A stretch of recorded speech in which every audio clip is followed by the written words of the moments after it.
নমস্কার বন্ধুরা।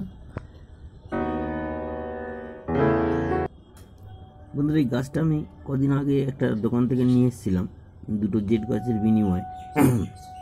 তা আমি সঙ্গে সঙ্গে এটাকে রিপোর্টিং করিনি, কারণ আমি দেখতে চেয়েছিলাম যে রুট সিস্টেমটা কীরকম আছে, তাই কদিন আমি দেখিয়ে দিয়েছিলাম। এখন দেখছি গাছটার মধ্যে নতুন নতুন পাতা বেরিয়েছে, এটাই বোঝা যাচ্ছে যে গাছের গ্রোথ শুরু হয়েছে। আজকে আমি এটাকে রিপোর্টিং করব এবং সেটাই আমি আপনাদের সাথে শেয়ার করব।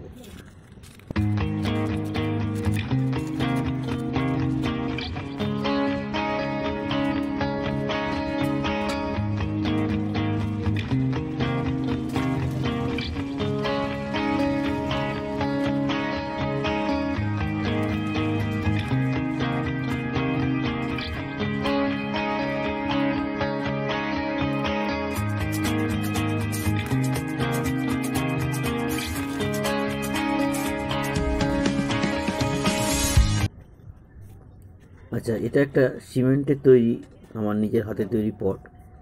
এটাতেই রিপোর্টিং করব, কারণ সিমেন্টের পটে তৈরি করলে একটা সুবিধা হচ্ছে এই জলটা তাড়াতাড়ি সোক করে নেবে। আর এই কাসুলাওয়াটা প্ল্যান্ট বেশি জলের প্রয়োজন হয় না, তাই সিমেন্টের পটেই সব থেকে ভালো বলে আমার মনে হয়েছে।